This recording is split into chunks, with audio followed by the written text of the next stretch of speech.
have met on many occasions to discuss classic texts of the left. And tonight we discuss a classic text. We're talking about Marx's 18th Brumaire, and we're going to be talking about it within the context of the election that we are virtually on the eve of. Many may already have voted who are out there in the crowd. Many may still be in the line trying to vote. We are in early voting in New York and in many parts of this country. And I think for all of us, this is a moment to consider where we've come since we last met, what we may or may not be on the brink of, and what happens next. Because as everybody in this grouping is aware, no election, no one vote does the work of politics. Politics is something else entirely. And as Marx writes in the text at hand, revolutions continue, work continues. The situation in 1 year is not the same as the situation 50 years ago. Leaders morph and change, but so do the conditions in which each of us works. And I think that one of the huge questions for us this evening is to do a little exercise of materialism and to try to consider where we are in history, whether that's in relation to Dr. King's arc of the moral universe, or pick a kind of global historical materialism calendar that you fancy.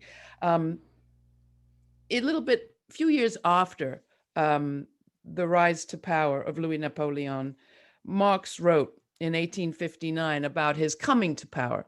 He said, when Louis Napoleon vaulted to a throne by perjury and treason, the sovereign princes and aristocracies of Europe, the great landowners, manufacturers, rentiers, and stock jobbers, almost to a man, exulted in his success as their own. Quote, the crimes are his, was their general chuckle. Quote, but the fruits are our own.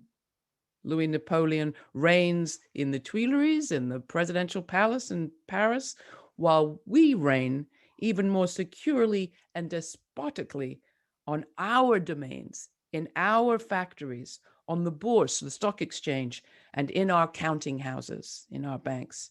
Down with all socialism. Vive l'empereur, the emperor.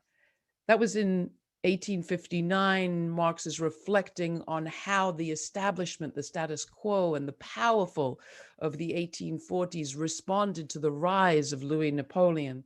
By 1859, there are wars on many fronts, and the power elite are getting a little nervous.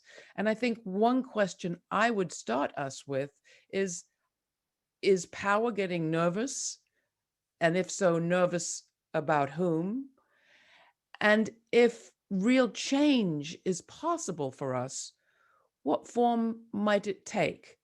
Marx gives us in this text a very sober, not to say somber, set of warnings about trying to create change within a system that has more power than any one of us to maintain itself, to consolidate itself, and to grow in power.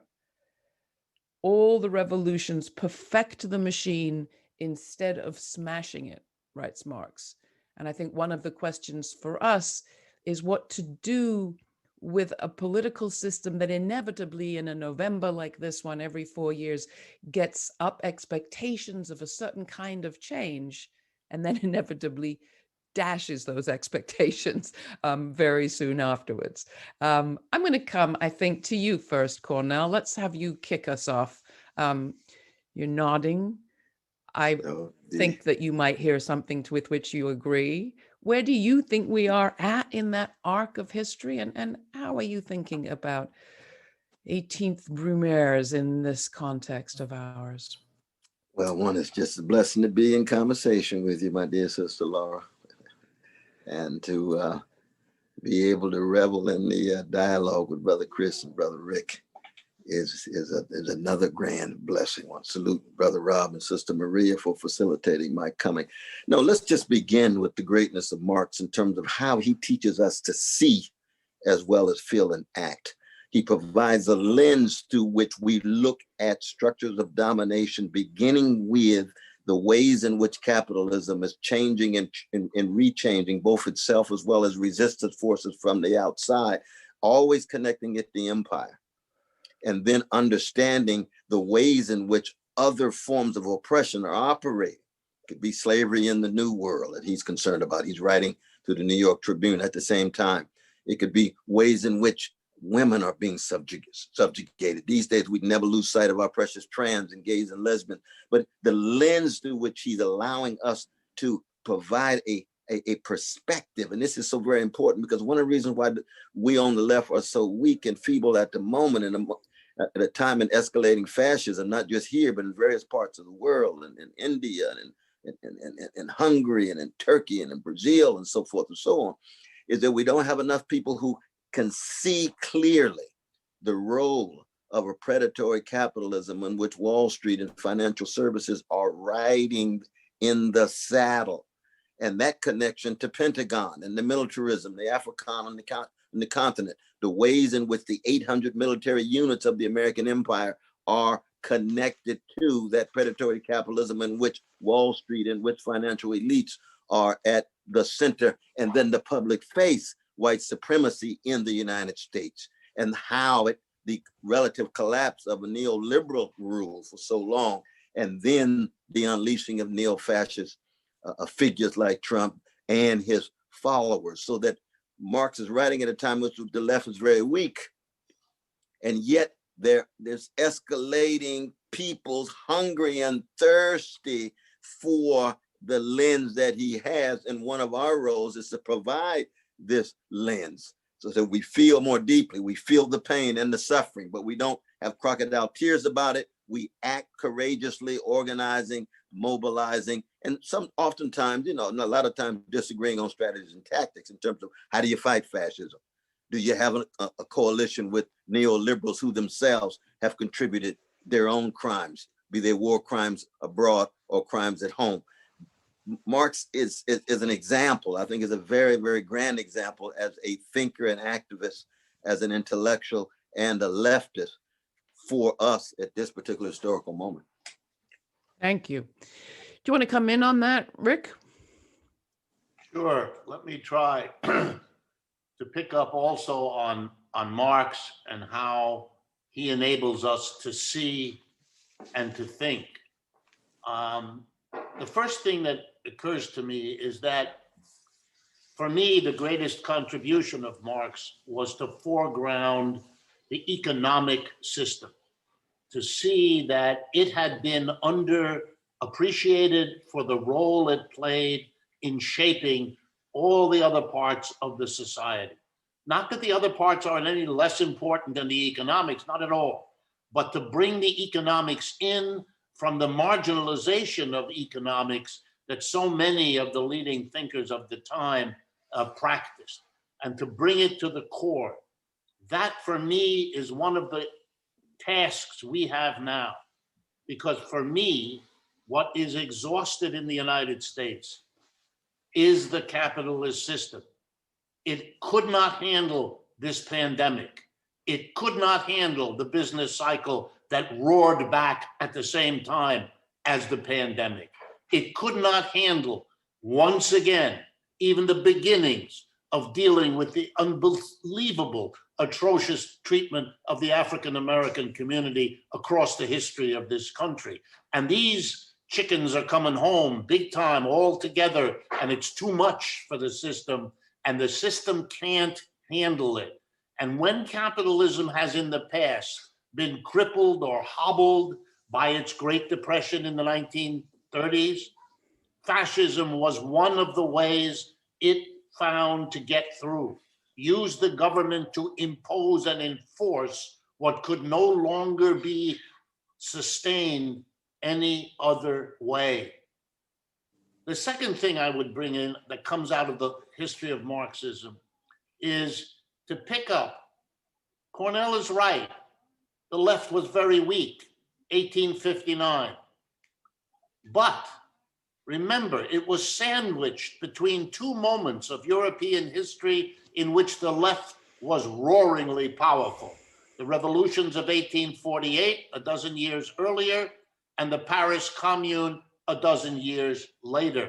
Moments when the mass of the working class rose up, surprising everyone with what they could achieve. Remember, the Paris Commune is the model that Lenin and many of the others who came later used to, for the first time, see what it meant if the left took over an area and became the government, as they did for those months in 1870 in Paris. So I think somehow for me, I want to take home the centrality of the capitalism, the fact that I think, and I know this is partly my hope, that we are on the cusp of being able to say in and to our fellow Americans, it's the system. It is the system that has to go. It is the system that is threatening to take us down with it if we don't break away from it.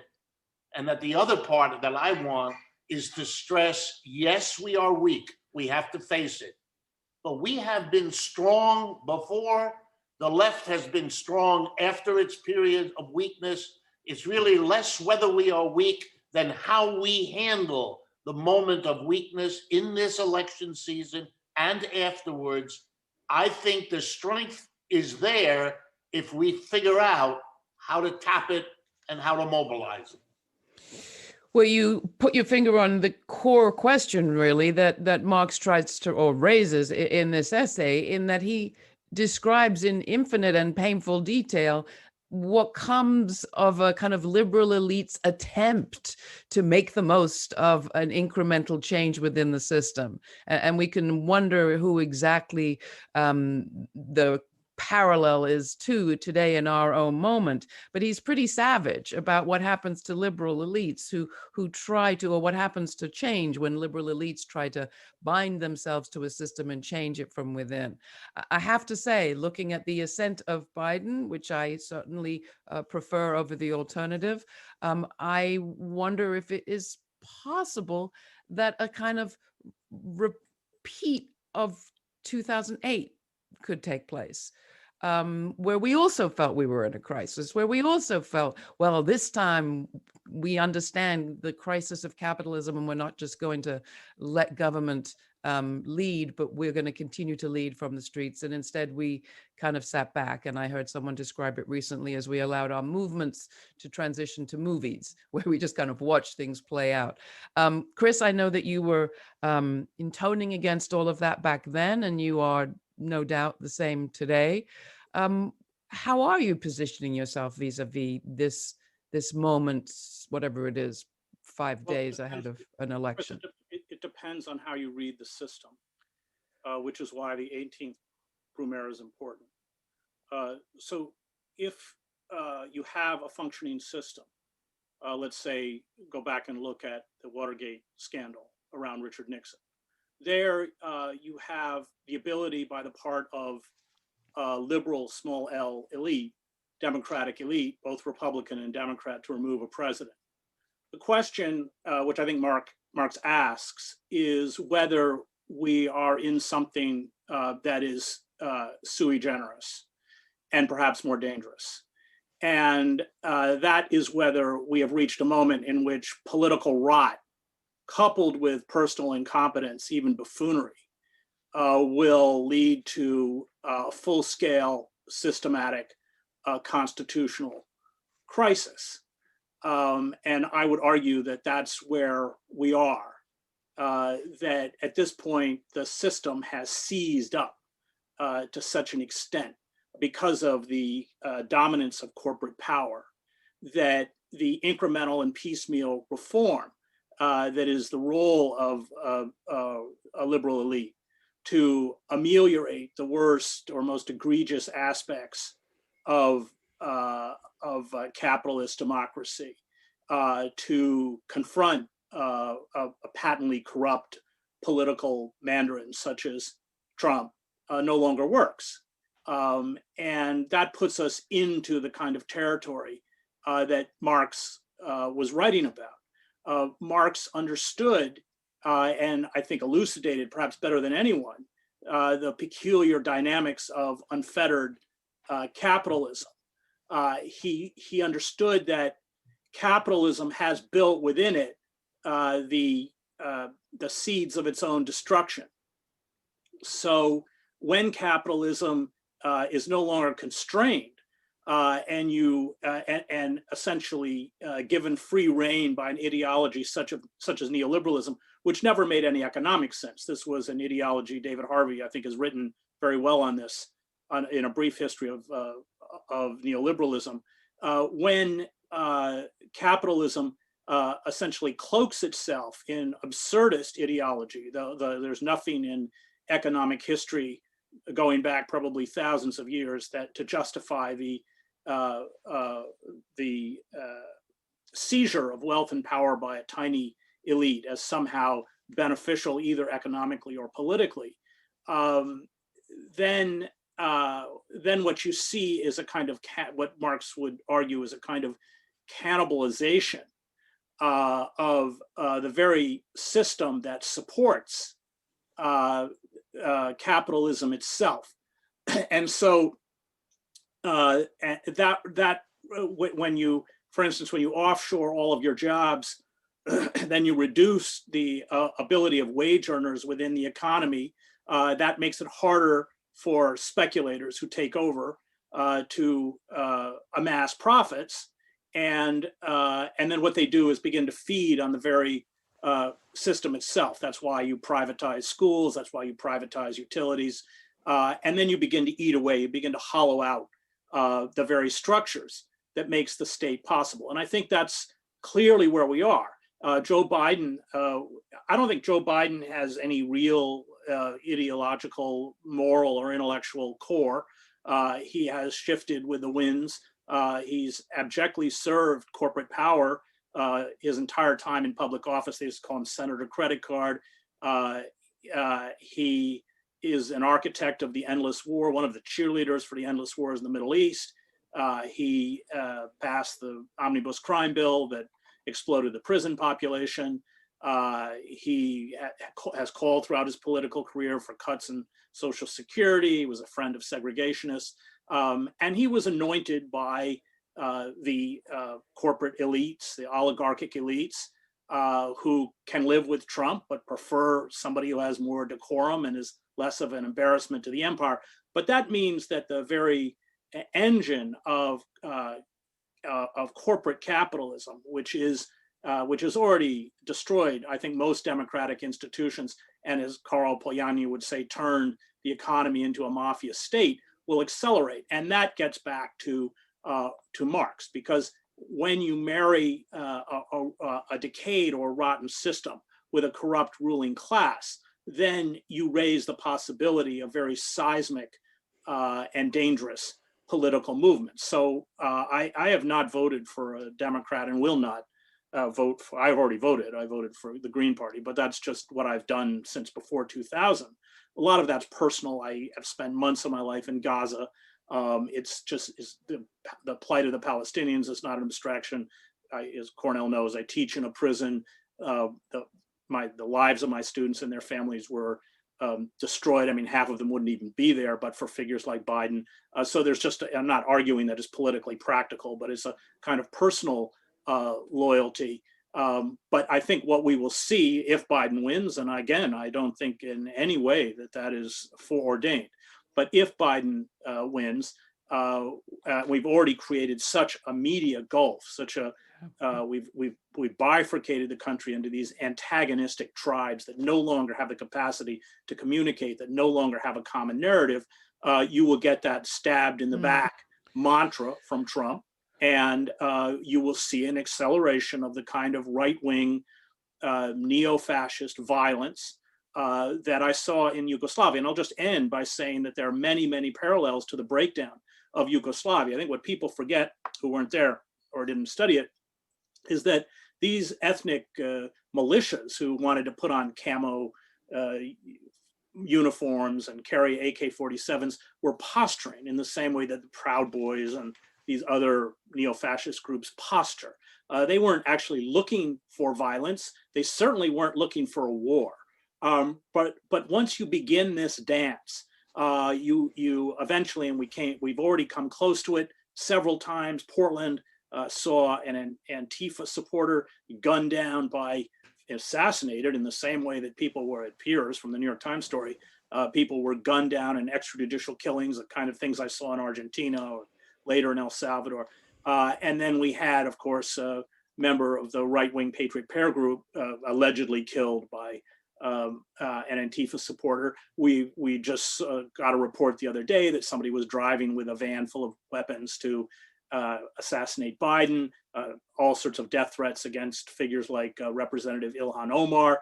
A couple of years ago, we had a Trump supporter mail pipe bombs to CNN and most of the hierarchy of the Democratic Party, which if they'd gone off would have decapitated the Democratic Party. There is going to come a point when one of these movements will begin to succeed, and once that blood gets shed, once you create martyrs, in essence, and this was fundamental to the rise of fratricide in Yugoslavia, then the killing starts, and we are a culture.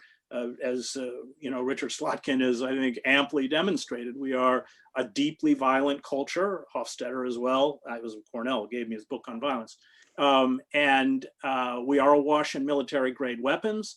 And the rage, and much of it is a legitimate rage by a dispossessed white working class, and that sense of the inability to communicate across this media divide, which has now even papers like the New York Times have essentially chosen sides. 91% of the readership of the Times support the Democratic Party. You just saw the censorship of the information on Hunter Biden's laptop.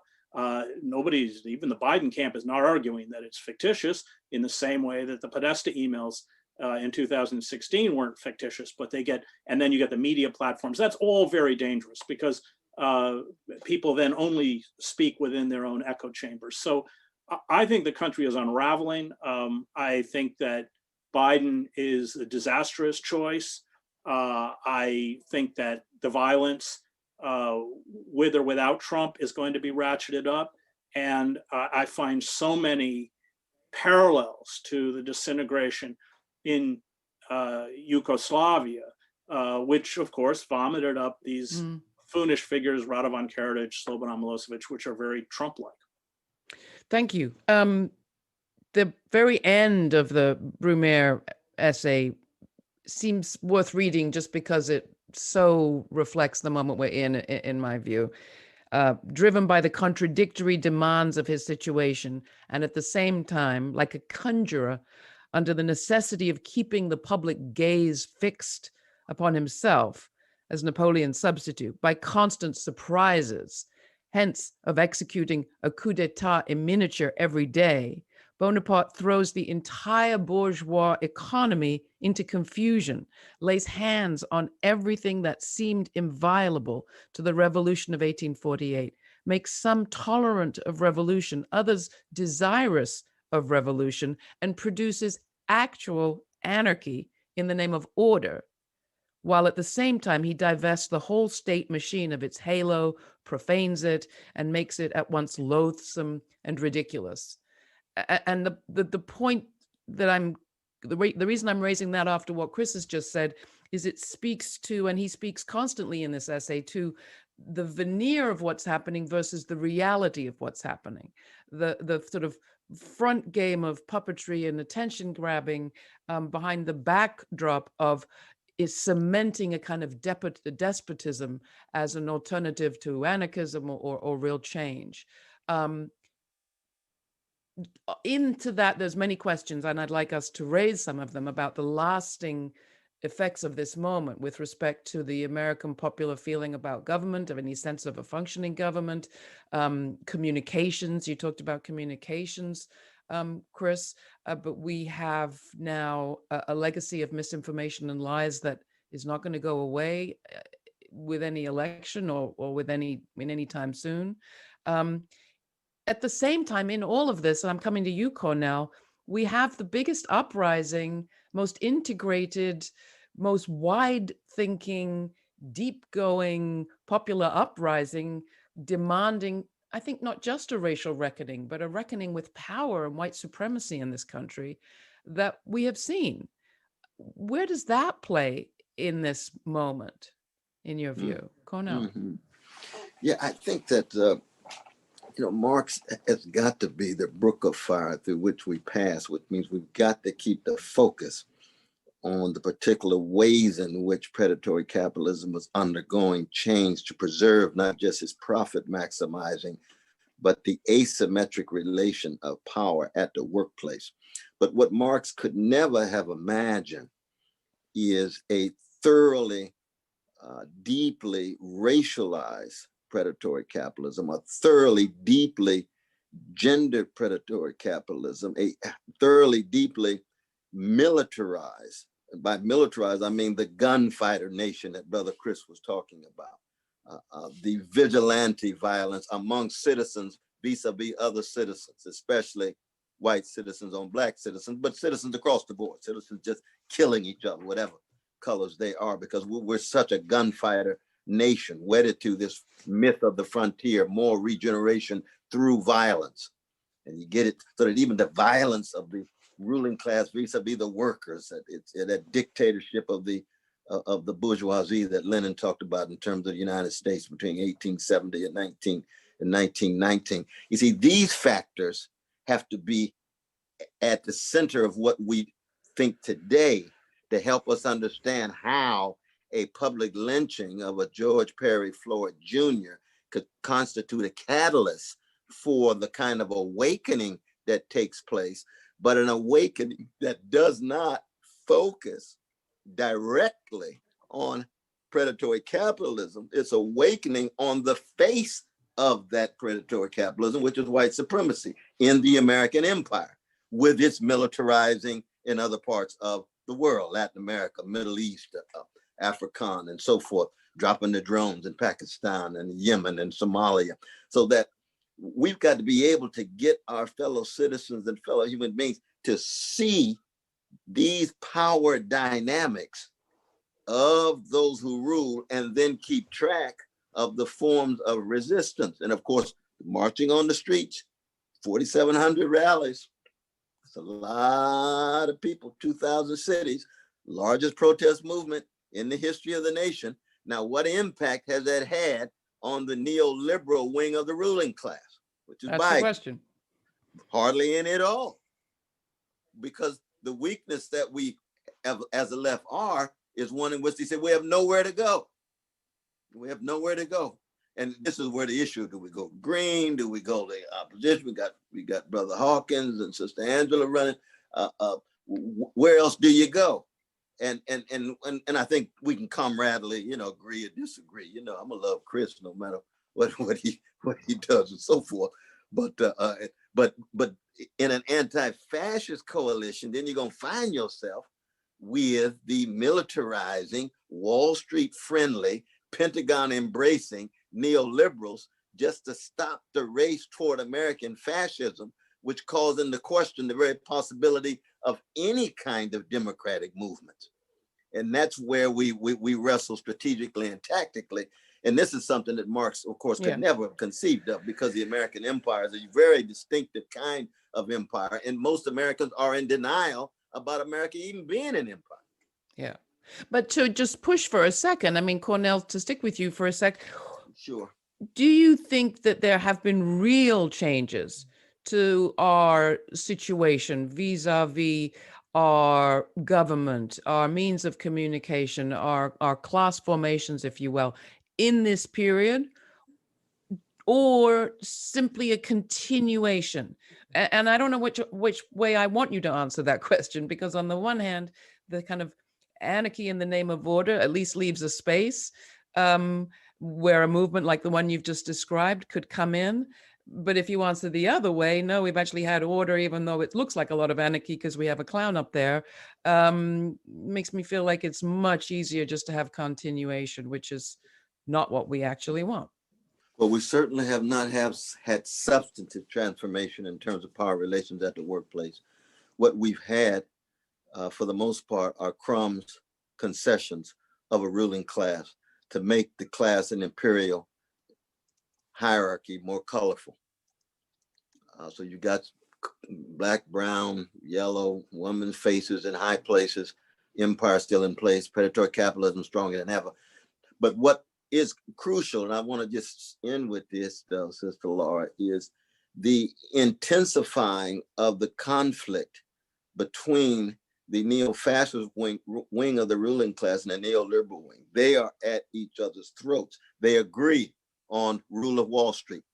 They agree on the predatory capitalism. They agree on the militarism abroad and the Pentagon-driven militarism. But that kind of conflict can create some real possibilities so we can begin to convince our fellow citizens who are often blinded and in allegiance with either one of those wings, the neoliberal wing and the neo-fascist wing. And the very fact that the most progressive bloc historically in the American empire, who has been Black folk, enslaved, Jim Crow Black folk in allegiance with the trade union movement, in allegiance with class analysis, that we can't convince enough Black folk to come our way. They are so tied to their neoliberal leaders. They're so tied to neoliberal hegemony because they're so afraid, they're desperate, and they're looking for a way of holding back the neo-fascism coming at all of us. And that's part of our challenge, it seems to me. On the same, thanks, Cornel. The same question to you, Rick. I mean, have these 4 years of Trump created real fissures or just distractions? I think they've created real fissures. I think, to pick up on what others have said, neoliberalism is an exhausted project. It tried to pretend that it was good for everybody. It never was. It was good for a very small slice of what was going on.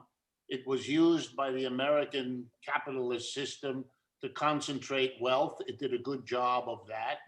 But it was also used by the folks in China to transform their society from a poor backward region to a modern industrial capitalist powerhouse. And I think that has to be factored into the equation. You're giving up on neoliberalism because it produced a backlash you don't know how to control real well, one of whose symptoms is Mr. Trump, which wasn't supposed to be working out quite that way. But you can't go back. You can't suddenly transform a system that has been 40 years in the neoliberal making and then suddenly become a big nationalist capitalist. That takes time, that takes organization, neither of which are available at this point. Meanwhile, and I feel the need to stress this, capitalism is a dynamic system.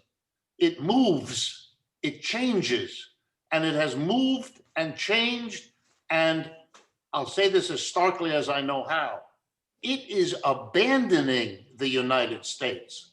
It has been, and it is continuing to do that. It's going to Asia, elsewhere too, but particularly to Asia. The largest IPO in the history of the stock market is about to be organized and run over the next few weeks in Shanghai and Hong Kong. Not here, not in New York. Americans are excluded from even participating in this operation. These are momentous signs that the center of gravity of capitalism isn't here.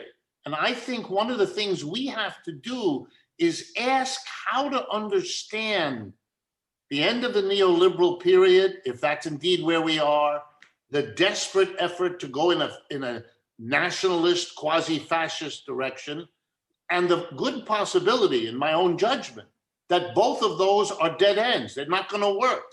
And it's going to produce in this country a sense, I think, that capitalism is in fact exhausted here, not as an abstract idea that we wish people would understand, but as the kind of sediment, the kind of understanding that enables the American people to put together the disaster of the pandemic, the disaster of the economic crash we're in, the long-term damage done, particularly to the people who deserve it least, These things are going to have to be explained.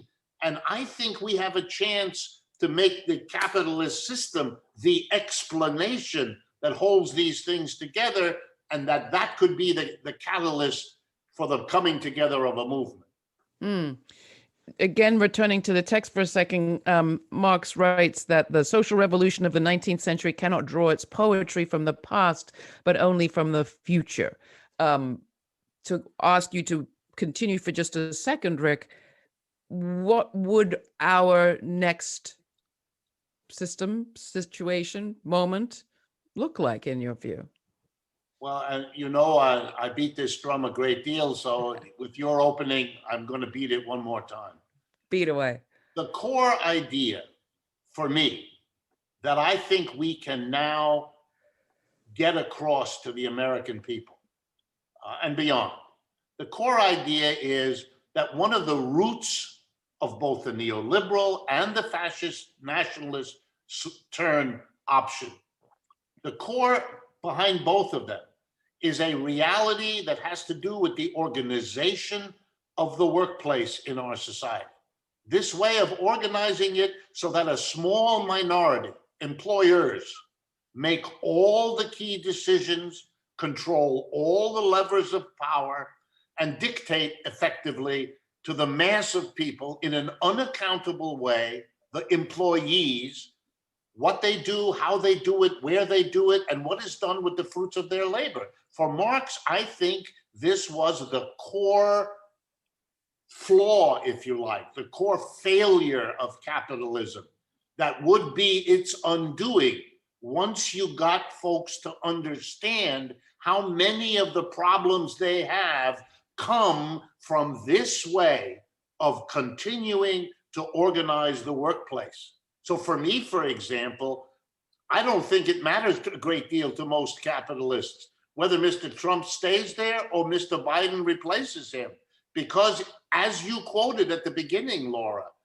it's going to keep the capitalist in his position pretty much either way. There will be some differences. You can get excited over them, but there's no existential crisis yet because both of the major parties are agreed to let them continue in the position they're in. And for me, that's what we, the left, have to pinpoint. That's the problem, which will not be solved either way in this election. Thank you, Rick. Gosh, I know time is already running out, but I want to remind people to put questions in the Q&A tab, and we will get to them in the last half hour that we have together. I also want to remind everybody this is a Benefit for Left forum, and if you've heard a conversation or seen a conversation like this anywhere else in the last 6 or even, let's call it 12 months since we were last together, probably 18 months actually, then, you tell me where you saw that conversation. And if you can't think of anywhere, make another contribution to the Left Forum or to any of the groups represented by the folks here, because this is the kind of conversation I know I am enriched by every time we do it. And I wish the years were shorter between our meetings like this. Chris, to you. So,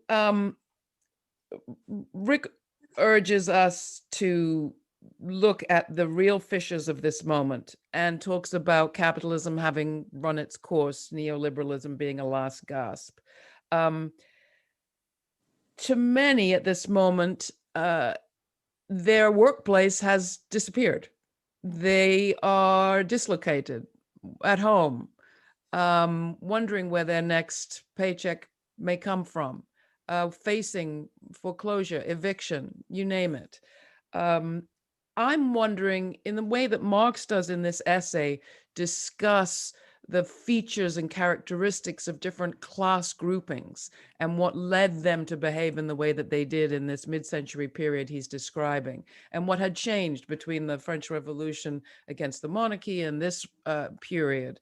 I'd ask you, where do you see a class formation in this country developing that could make the kind of change that Rick is talking about, if we weren't going to draw our poetry from the past and think it was going to be in trade unions, in workplaces, because we're in a different moment now. And Rick may want to come back on this, but I have some hopes of the renters' rights movement. We did a piece on our show this week about mobilizing and organizing in Buffalo, and the root of that organization, Push Buffalo, was in a housing movement, an anti-gentrification movement, and it continues now and has gained ground, literally and figuratively. There's a beautiful community land trust growing where there were just empty lots a year ago, and there's now talk of people within the community movement running for office, and some of them have tried and are going to try again.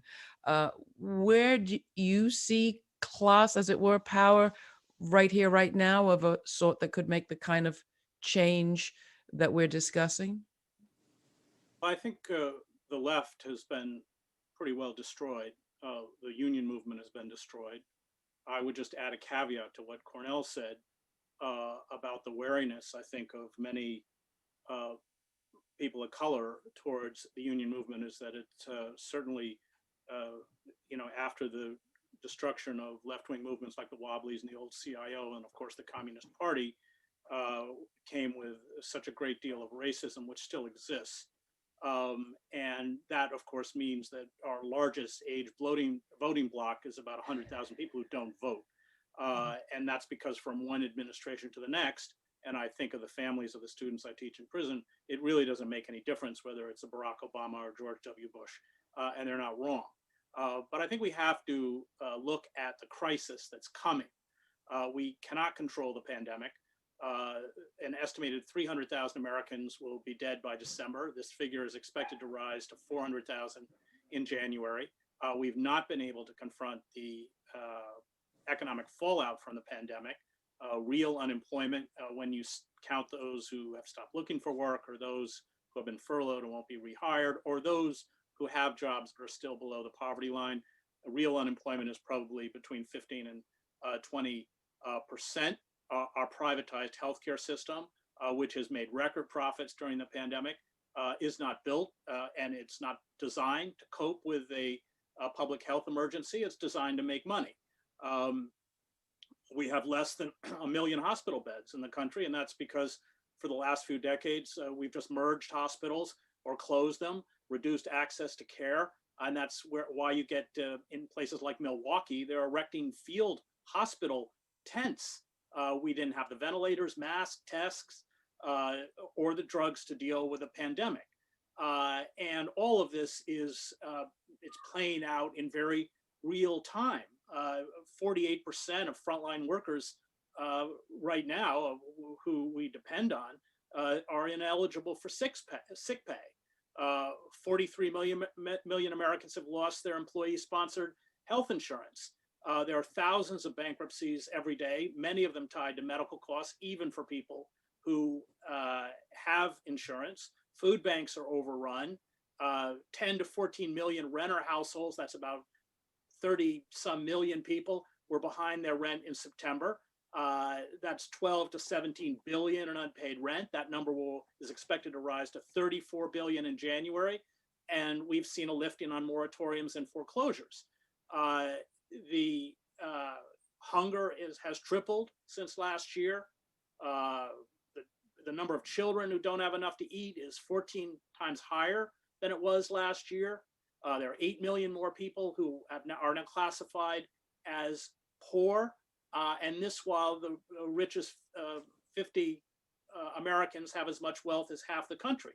Millennials, which are the ones who are in the streets, are, some 70 million people have 4.6% of the US wealth. So all of these figures point to a crisis. The working poor and the working class were already in deep distress before the pandemic.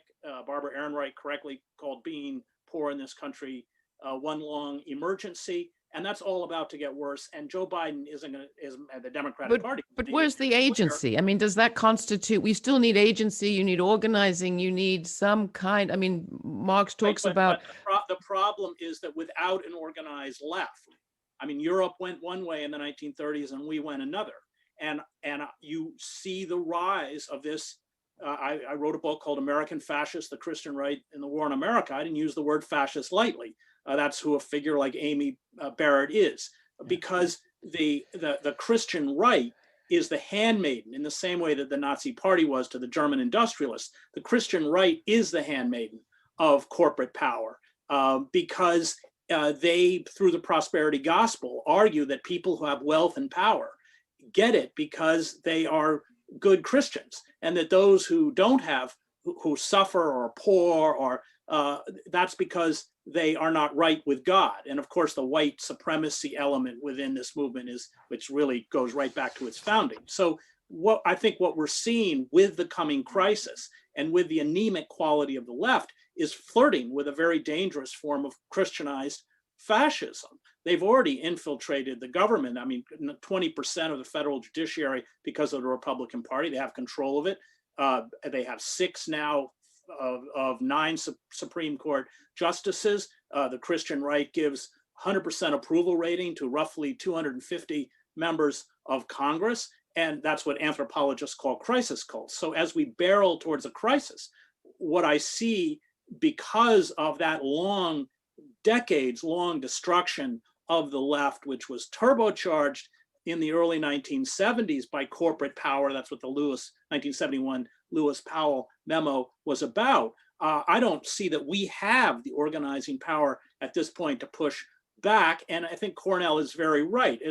I think these people who are marching in the streets are heroic. I mean, just amazing. Also, I will note that they're not being gaslighted by the ruling elites, by Nancy Pelosi's Kente scarf, or Muriel Brower painting Black Lives Matter on a street at the same time she calls for a $50 million increase in the police budget and the building of a $500 million new jail. But they don't have that political economic vision, which has become vital as we barrel towards this crisis, and that's what frightens me. Do you agree, Rick?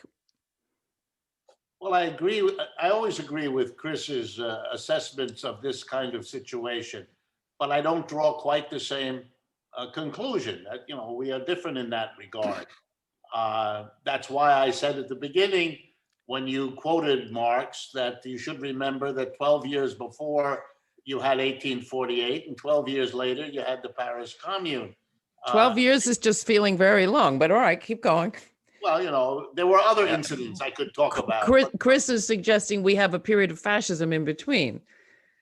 Yeah, but for me, my family comes out of the German experience. German is my first language and all of that. And my family was part of all of that process. That has to be built in a particular way over a particular length of time. And I don't see yet in the United States, I see all the seeds of it. I see all the bases for it, but I don't yet see the level of breakdown needed to go that direction. And I also don't see, because of the very dialectic of a weak left, which is one of the major ingredients that pushes capitalism to the right, when they feel that the breakdown of their system risks the move to the left, the denial in this country of breakdown, I find extraordinary. The willingness to not see 90% of the list that Chris just enumerated for us, I find that stunning. The ability to not imagine that the system itself is in trouble, I find somewhere between astonishing and downright funny for the level of self-blindness that's going on. But the ironic dialectic is you also then don't see yourself to be in the kind of danger that would make a turn to fascism the necessary step to be taken, not by everybody, obviously, but even by the kind of core that would normally do it. They don't think it's needed yet. And I believe that gives us a historical moment of opportunity we should not miss. Coming to you, Cornel, I mean, certainly, as you've pointed out, not all African Americans,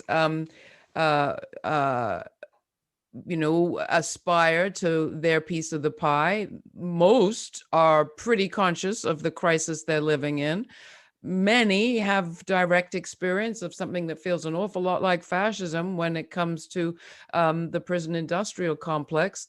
What do you make of this discussion about where whether or not the pieces are in place for a fascist takeover, or B, some kind of real poetry from the future type of change?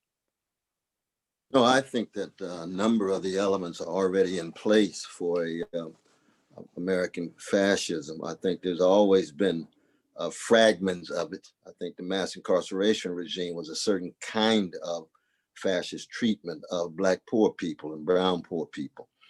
Jim Crow was a certain kind of fascist treatment for the apartheid South of this nation. So there's always been some fascist elements in the whole history of the imperial democratic project in the United States. Indigenous peoples' treatment, of course, was even worse in some ways in terms of the massive kind of genocidal attack. But I do think this, though, in terms of how do we think our way, see our way, feel our way, and act courageously our way out of this. And we have to be very candid about just how massive the hegemony of the narrow vision and imagination is. The American individualism, the American narcissism, the American materialism cuts very, very deep across race and gender and class and region.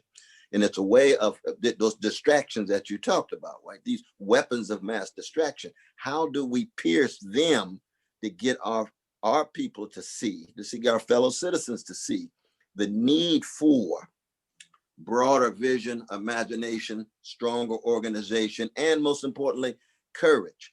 And the only way you do that is through example. Our moment is one in which you got ecological crisis escalating. So people are not just thinking in terms of the apocalypse, but they're also thinking cynically. My God, how are we going to deal with that? We got the capitalist crisis, and we got white supremacist crisis, and we got all this hatred, and we got a possible nuclear catastrophe. Now, this is unprecedented in terms of the levels of catastrophe, and yet Marx is still a brook of fire, a crucial one. I would say the probably most important in terms of understanding how capitalist greed not only contributes to it, but is so hungry, as Brother Rick said, it will go anywhere. It will abandon the American empire and go somewhere else to somehow keep its world economy going. But the last point here, and this is where I think the role of the arts and the role of religion becomes very important, very important. And this is why Marx had such a love of Shelley, and why his brilliant daughter would write on Shelley, that the ways in which we can provide different lens in our music, different lens in our paintings, different lens in our artistic expressions, different lens, prophetic lens in our synagogues and mosques and churches and temples. And given the United States narrowness, given the United States narcissistic pervasiveness, what shatters the self, what shatters the groupism, what shatters the tribalism, so that we have to be internationalists and universalists, like Marx himself at his best. It's going to be the role of the artists and those who are providing some glimpse of an alternative vision and reality than the nightmare in which we find ourselves. So do you see that happening? Do you have a favorite example Lord, or model? yes. Oh, absolutely. That's why young people these days say what? They prefer socialism over capitalism. That's why young folks say what? They prefer listening to Kendrick Lamar, Christian, Black genius, than they would some other mainstream voice, because they've already been deeply affected by the voices of a people who are trying to get out from under, which has to do with the Afro-Americanizing of so many young folk, and the ways in which that music, those artistic sensibilities provide some alternative at their best. Now, of course, they've been thoroughly co-opted because the big money people want to commodify anything they can. So, of course, commodified hip hop is hegemonic, but J. Cole and the others keeping it real. But the important thing is that we as thinkers have to be in connection, in affiliation, and deeply related, and learning from all of those voices and forces, even as we deal with the grimness that Brother Yeah. Chris is absolutely right about. Gave me a chill to read what Marx said about the small peasants who lined up to support the monarchy. The small peasants form a vast mass, the members of which live in similar conditions, but without entering into manifold relations with one another. Their mode of production isolates them from one another instead of bringing them into mutual intercourse. I can't tell in this moment whether I am in more connection to more people or less, because of the way that we're living. Certainly our connections, I'm not sure Marx would call it intercourse when it is so mediated through technology, and technology, of course, that we don't own. We have a lot of questions, and I'm inclined to go to some of those before we continue our conversation, but I hope that we'll have time at the end to come back. And I would just say, if you're not familiar with either my show or Rick's or Chris's, check them out, because I think we all try in our different ways to report on those green shoots of possibility that are out there, both in terms of organizing, in terms of arts, politics, economic change, real power shift change that's happening around the country and around the world. And I think that while we all know what we're up against, as you say, Cornel, it is invaluable to have some sense of alternatives that are out there, which I think we do each in our own way our best to present. So a couple of questions. Is left-right dichotomy, is that dichotomy a false division whereby the working class are set against one another? That's one. Another one is it a left mistake not to work to unite with social democrats to prevent fascism? So I put those two out there, and I would just encourage people, if you're interested in those questions, definitely check out 18 Brumaire, because yeah, he's writing about the mid-19th century in France, but he addresses exactly that question super tightly. Chris, Rick, Cornel, who wants to take a stab at one of those questions? Rick, you got your mouth open. Okay. Is the left-right dichotomy the wrong one? And is the left making a mistake not to work to unite with social democrats to prevent fascism? I don't think it's a wrong one. I think it's a tried and true effort to understand that the working class has its divisions, has its disagreements, has differences that have to be understood. They don't have to be accepted. They don't have to be made into stonewall boundaries, but they cannot be pretended away on the grounds that we're all wage earners, or the grounds that we're all this or that. It's always a task to understand those things that bring us together and those things that keep us apart. The left had to learn bitterly that we're not all workers, because some of us are men and some of us are women and some of us are white and some of us are not. And these differences in our culture mean a great deal. And therefore, it's not that you don't accept the need for unity, but you build the unity on a recognition of the difference that then has to be unified. And I would bring much the same analytic to the question of the social democrats. Of course, let us unite with the social democrats to fight against fascism. But let us never forget that we are very different from social democrats on pretty much many, many important issues, and that this unity around fighting fascism is going to be constantly undermined, challenged, and questioned because of the differences we have, which therefore have to be faced and put on the table, not as an alternative to the unity, but to make sure that that unity is not a false one that will then crumble at the first sign of trouble from the other side. But well, let us also, Cornel. I think, acknowledge that a vote for Biden is not an alliance with social democrats. It is a support of a militaristic, milquetoast, Wall Street embracing neoliberal who constitutes an impediment as America marched towards fascism. So a vote for Biden is not an endorsement, it is an anti-fascist vote to try to ensure that the possibilities of democracy are not completely undercut. Now, very different than the German situation, very different than mid 20th century Europe, where you actually did have Marxists and social democrats and liberals and fascists. Our social democrat, brother Bernie Sanders, my dear brother, he gets crushed by the neoliberals. So Obama makes the phone call, brother Pete drops off, sister Amy drops out. They've got a unity and they bring in the milquetoast brother Biden. So we have to be honest and tell the truth about our particular situation, in which as leftists, and to be a leftist, this left right is still a very important distinction. To be a leftist is simply to say that we view the world through the lens of a critique of structures of domination that are rooted in predatory capitalism and imperial tentacles, deeply shaped and molded by white supremacy and other forms, male supremacy and so forth. And therefore, poor and working people are at the center of our vision in terms of their suffering. So we want the abolition of poverty. We want the abolition of market-driven healthcare. We want healthcare for everybody. We want to ensure there's quality education. We want to ensure that there's decent housing. So that's what it is to be a leftist, a radical Democrat, defense of rights, defense of liberties, but at the same time grounded in our solidarity with poor and working people here and around the world, anti-imperialist around the world.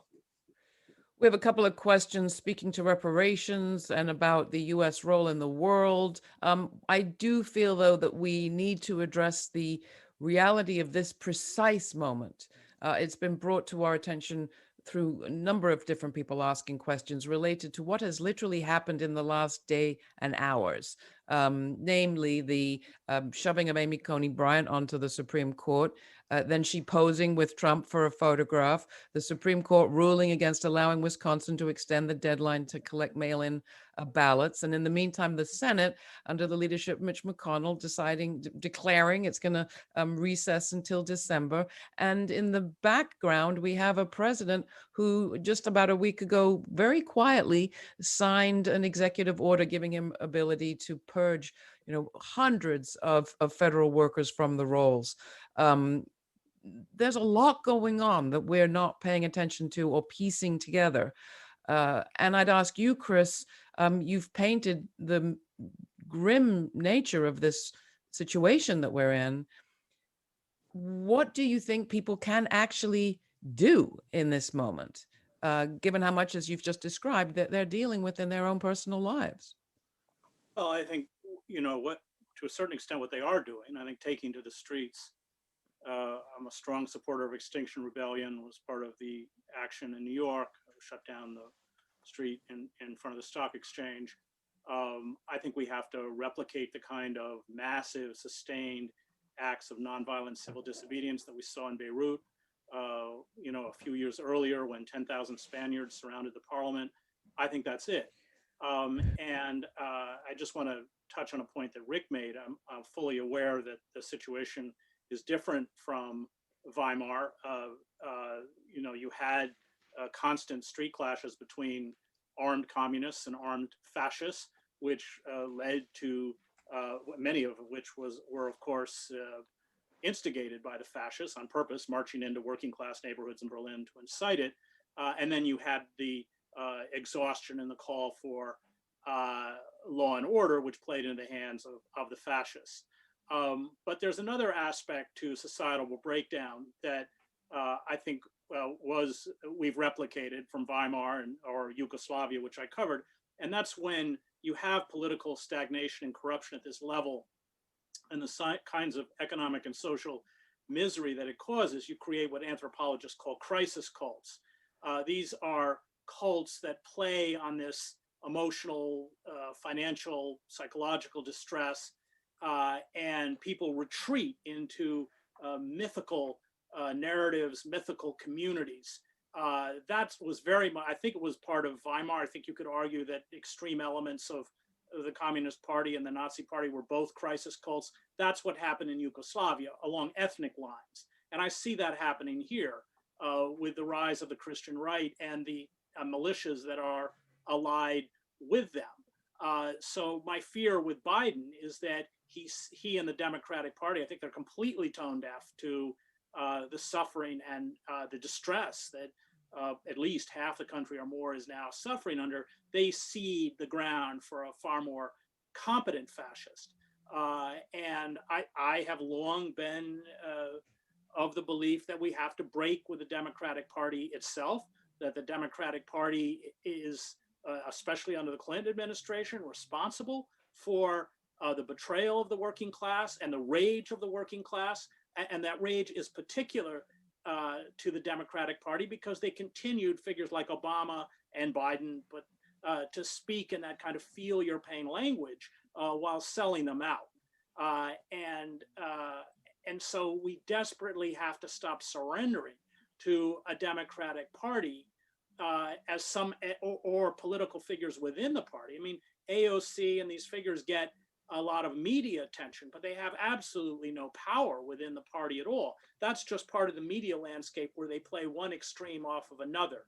So they need an AOC figure, to play off of, I don't know, Lindsey Graham or, somebody or Trump or someone else.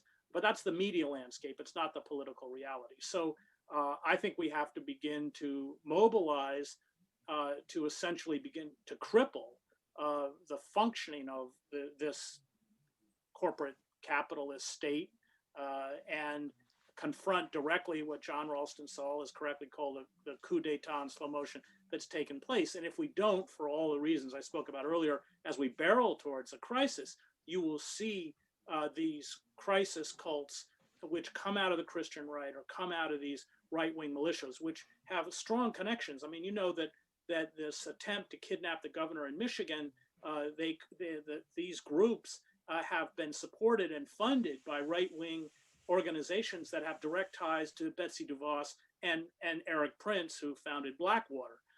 So the danger is that this Christianized form of fascism has not only access to the kinds of assault weapons that people can buy in gun shops across the country, but also to organized mercenary units. And it doesn't take much to set it off. I watched it in Yugoslavia. Essentially what you need are martyrs. And at first, look at Danielson, this Patriot Prayer figure who was shot on August 29th, supposedly by Reinhold. I mean, that's exactly what happened in Yugoslavia. You had actually a wedding in Sarajevo, and a Muslim gangster named Cello opened fire on it and killed the father of the groom. Once that happens, and it won't take much. I mean, if Antifa supporters feel that going into the street means they're going to be shot at, and let's be clear, we've seen that the police, the militarized police department, are de facto allies of these nativist, neo-Confederate right-wing militias. If they feel that their lives are in jeopardy, they're going to pick up weapons, and then it just spirals out of control. So I think we have to build as fast as we can movements that take to the street with the express purpose of crippling as much as possible the corporate capitalist regime that Biden will administer. And if we don't, I worry that especially with a deep entrenchment now of these Christianized fascists, we will just slip into a Yugoslavia type situation. Cornel, can you speak to that? I mean, we have been talking about preparations, whether it is to deal with the type of regime of a Biden regime that Chris is talking about, or to deal with a Trump fascism for 4 years now. I remember after the last election, we were all like, well, we understand the problem. We just need to organize resistance. We do, as I understand it, have a Black Lives Matter movement, a movement for Black lives that is not just talking economic alternatives and, pushing for systemic change in the case of a Biden administration, but also I understand it has not just election protection strategies in the works, but, anti-fascist efforts or organizing, at least in the works. I think mostly it's contextual or conceptualized as election protection, but we're talking about a response to a rebellion by the right, perhaps of the kind that Chris is talking about. I don't know the degree to which you're privy to any of that. I'm not privy to any of it, but I hear about it. Tell me we're better prepared than we were 4 years ago, please. Oh, I wish I could. I wish we did have stronger both security as well as organizations in place that Brother Chris is calling for. Well, then if we don't, why don't we?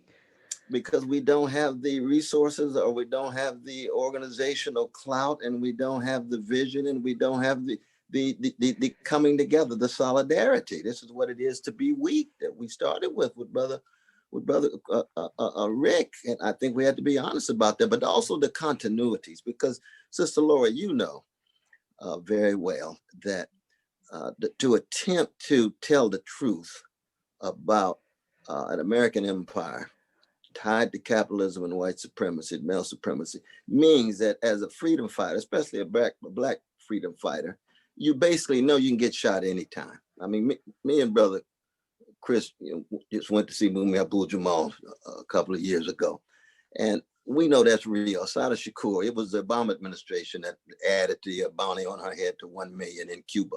That the powers that be, when it comes to the systematic truth tellers who are willing to give it all, they know that they will kill you, not just from above, but vigilantes as well. So what we're getting now is simply the escalation of that. I mean, most of the great Black freedom fighters that we know have ended up getting shot by police, by the government, by vigilantes, from citizens and so forth, because we're a gunfighter nation. And so that's part and parcel of what it is to get people to see, get people to feel, and to get folk to act. Because you got to be willing to give all of what you are. It's like a reefer, right? It's emptying of yourself. So that includes your death too, if that's what's required. But you want to do it in such a way that it lifts people up. It empowers people to keep the focus on the love and justice and not on the hatred and revenge, to keep the focus on the crimes and the lies of the empire, the kind of thing that Julian Assange has been willing to do. Let's lay bare and make transparent the lies and the crimes of the empire. Boom, they come down on your tooth. And then we saw the same thing with Sister Manny. So in that sense, you know, it's sad that we don't have thicker forms of security and organization, but that's what it is, to try to be truth tellers when your movement is so weak. You know what I mean? Rick, to you, I want to ask you the same question. Why aren't we better prepared?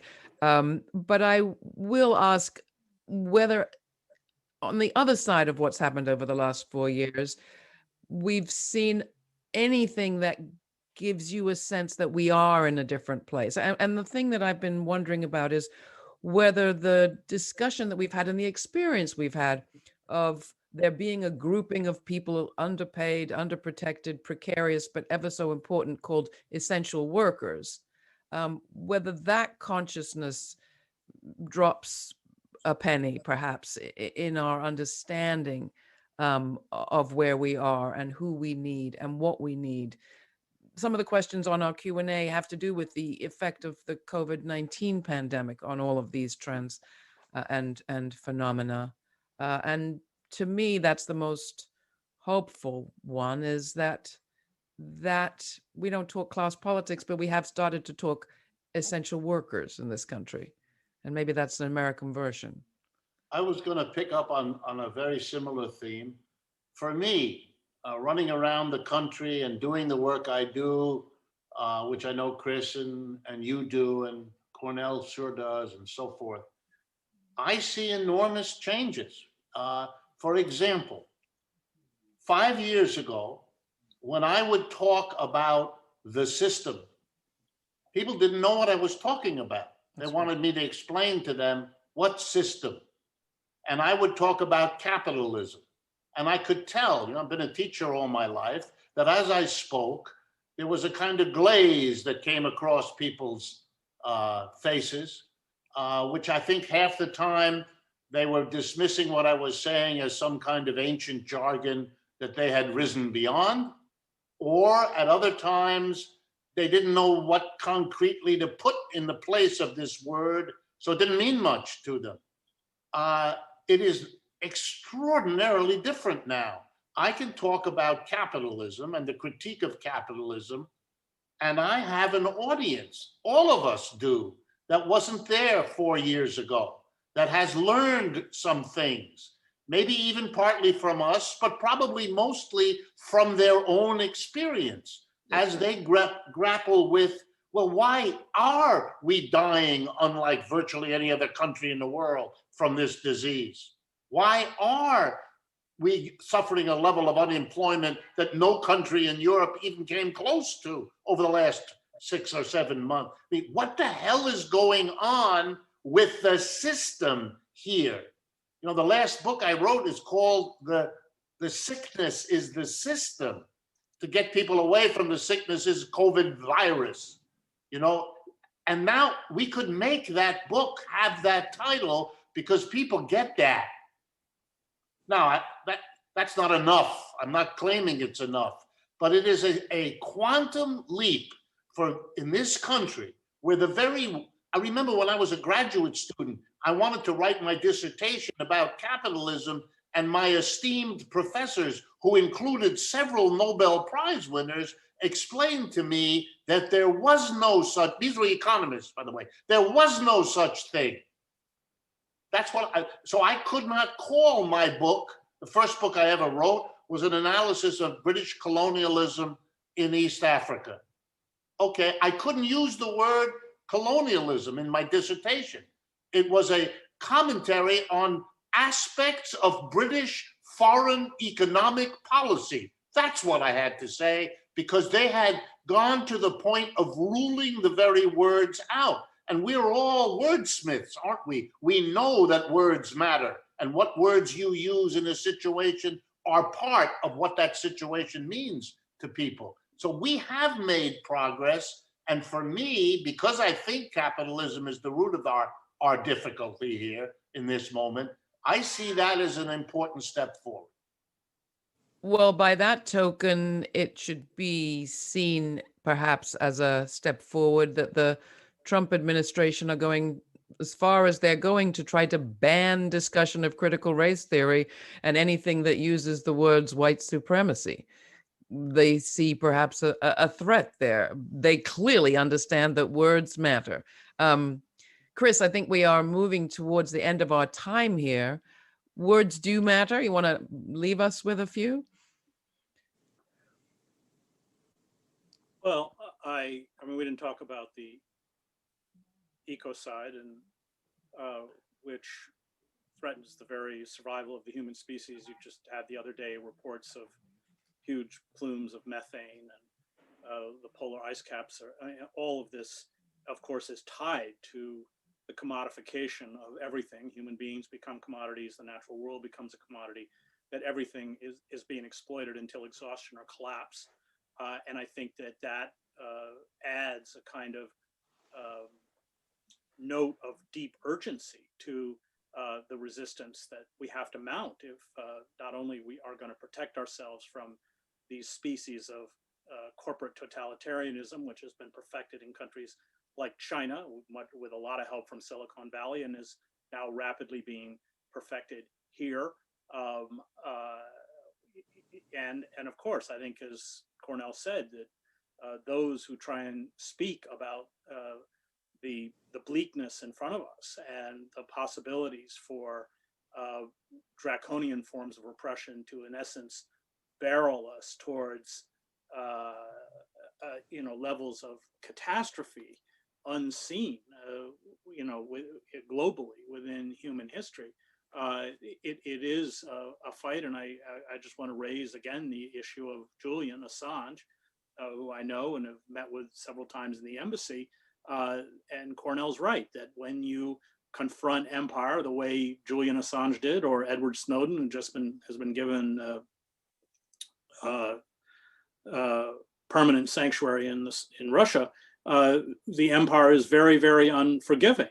And COINTELPRO and the assault against radical movements, in particular black radicals in the 60s and early 70s, I think illustrate the lengths to which the state will go. They will stop at nothing. And that requires a very different mindset, not only in terms of our ability to carry out acts of self-sacrifice in the face of radical evil, but a different understanding of the power that's arrayed against us. They're very clever at cloaking, and this whole campaign of Joe Biden as kind of Uncle Joe and a man who has empathy. I mean, just the sheer facts on the ground is that Biden has created more human suffering in the Middle East and in the United States than Donald Trump ever has. So again, going back to, I think, what both Cornel and Rick have highlighted, that we have to begin to confront a system. We can't allow politics to be personalized, and there's very, very little time left. It has to become a moral imperative, and it has to come with an understanding that to truly stand up and defy these systems entails a great deal of risk. Cornel, to you, I'm reminded, listening to both Chris and Rick and yourself, but we began with this text from Marx that talks about history and how long history is and how much change happens. In his case, he was writing about 50 years. Rick has reminded us that the moment he's writing in was sandwiched in between two moments that were very different. I, as the, just determined Gramscian optimist, will keep my eyes fixed on some future commune, possibly. Paris would be nice, but I'll take it. And I am aware and conscious of the fact that we have seen change in our movements that is significant in this time. Rick talked about the ease with which one can now refer to a system and to capitalism. And I mentioned that in addition to that, we also have words like patriarchy and white supremacy now understood and embedded in the analysis of our movements.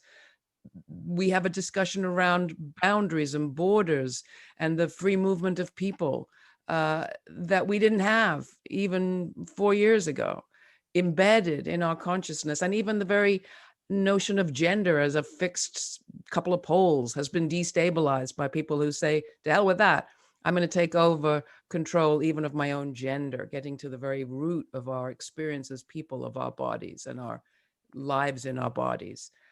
I see potential in all of that. And it's my business of work to go out and seek expressions of that potential in people's way of reorganizing work and education and housing and all sorts of things. So maybe I have a skewed diet of information I'm taking in. But I think in the context of this conversation, I continue to think we are in a more revolutionary moment than a fascist one. What do you think, Cornel? Well, it is hard to say. Right now, we're not winning. But the crucial thing is, and I think we all agree, that our freedom movements in the past were in no way in vain. And our attempt to keep them alive, the critiques of capitalism, the critiques of empire, the critiques of white supremacy, male supremacy, the critiques of any ideology that lose sight of humanity of folk, be they Palestinian, be they Jewish, be they Arab, be they Mexican or whatever, that major concessions are made. But the fundamental question in the end really is that of the artist, and this is where Marx himself, who began as a poet, as you know, writing those wonderful poems to Jenny. One, how do we look unflinchingly at the bleakness and the grimness of the world and still muster the courage to fight for truth and justice? Because at this moment, the question is, does the species have the capacity to avoid self-destruction, especially with corporate greed running amok? Yes, we do have the capacity. We create the countervailing visions, analyses, movements, struggles, freedom. Does the American empire have the capacity for fundamental transformation, which is to say, can it treat working people and poor people with decency? Does a white supremacist empire have the capacity to treat the masses of Black people and indigenous peoples and brown people with decency and dignity? And we simply say, as long as predatory capitalism is in place, then the answer to each one of those questions is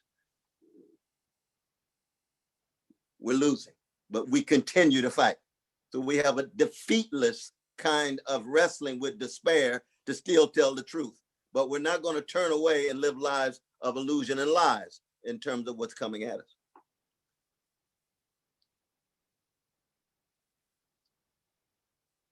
I've been asked to ask each of you for 2 minutes, a 2-minute assessment of post-election USA.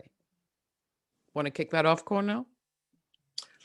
I think it's just it's too early. You know, it's too early. We don't know where we are. Yeah, absolutely. You mean, you know, the gangster might refuse to leave the White House. He already got lawyers in place in 20 states for various kinds of movements through the courts. We don't know what his connection is going to be with his more militaristically oriented supporters. So it's really hard to say. We just have to be prepared. But if Biden does win, if Trump does leave, we have to be as intense in our vigilance in terms of our support of poor and working people against the very weak neoliberal rule that will be in place. But it will be a rule, I think, a neoliberal rule that will create some possibilities much more than the neo-fascist Trump. But it's hard to say. Things are up in the air 8 days before the election. It's hard to say. I don't want to take a risk. Unknown territory, but we're experts at unknown territory, right? Well, it depends, my dear sister. It's hard to say. All right, Chris, I don't really know how to interpret the request, but give it your best shot. 2-minute assessment of post-election US. So I think I kind of laid it out in terms of kind of like pre-election the statistics that explain the kind of crises that we're going to face in the coming weeks and months, whether that's Trump or Biden. I think Cornel's right. It's kind of too early to tell. Anything is possible. The voter suppression or fraud and invalidation of ballots, which isn't new, it goes all the way back to Florida, of course. But all these mechanisms, poll watchers and erasing names through cross-check. Greg Pallas has done a lot of work on this. I don't rule out the fact that through all sorts of nefarious mechanisms, Trump could actually get another term. So yeah, I think, and then I think Cornel's right that if Biden wins, it's quite possible that Trump and his minions, who he will incite to violence, will attempt to bring the whole system down with them. The Democratic Party has proven absolutely devoid of any kind of morality or honesty. And Mitch McConnell is kind of the poster child for this. So it is there is a kind of anxiety about it. It's an unknown. But I think what is not unknown is that for many, many Americans, things are going to get much, much worse. Yeah. And that will bring with it the kind of social upheaval and I fear, given the DNA of America, the kind of violence, especially white nativist violence that has always been part of American society. Let's never forget that empire itself is the external expression of white supremacy, and that disease now is eating away in a very deep way within the body politic as things disintegrate, as the social bonds are broken. So it is, we don't know what's coming into politically, but I think it's pretty safe to say that what is coming economically and socially is not good. Coming to you, Rick, when I hear Chris talk about the social bonds being broken on so many levels, obviously that's true. But again, I wonder, in this moment of COVID that has brought so many of us back to our bodies and back to the economy of care and the vital necessity of care, whether we haven't also perhaps in this period made some new social bonds. But maybe I'm just being me again. Last 2 words from you, 2 minutes from you, Rick. I'd like to pick up on the phrase I think both Chris and Cornel used, predatory capitalism. I think that is our issue. That is the way for an American left to begin to sharply and clearly define what it is, what it advocates, and how it differs from Mr. Trump, Mr. Biden, and all of that. We see this economic system as a core obstacle to a decent society. It has to go, and we are the political force, the only political force that dares to say that Mr. Trump and Mr. Biden are absolutely identical. Neither of them has said one word to indicate that they have a question about, let alone a challenge to the organization of every factory, office, and store in this country, or almost everyone, with a tiny minority of people at the top who own and operate it, and a vast majority of people who are told what to do without any power, played against each other in all the ways we know. We can do that. We can be the anti-capitalist force. Nobody will compete with us. We will have it to ourselves. And the irony is, a good part of the enemies we have are also drawn to that way of thinking. And that may be a bridge to reach a good number of them. Some of them, of course, not, hopeless. But that is a direction that people are taking. They are interpreting the failure around COVID in part that way. They are interpreting the collapse of our economy in good way, part that way. That is a direction I think we can take. And I think it offers us a clear, focal way forward. Well, I want to thank you all for your 2 minutes at the impossible. I appreciate that. And I think everybody on this webinar has appreciated that. And I don't know what else we can predict, but I dare predict that we will, in a post-election US, still have a left forum, still have discussions like this one, and that we will all gather again, I hope in 12 months or fewer, for another discussion of wither the left, but the left won't have withered, it will have grown. Okay, bad joke. Rob, back to you. Thanks so much for doing this, everyone. And I want to encourage you, if you haven't read the text that we used to kick off this conversation, check it out. We've got the PDF of 18th Brumaire there in the chat, available to all the attendees. And we look forward to continuing this kind of exchange with you all. So sign up, support the Left Forum, support our various groups.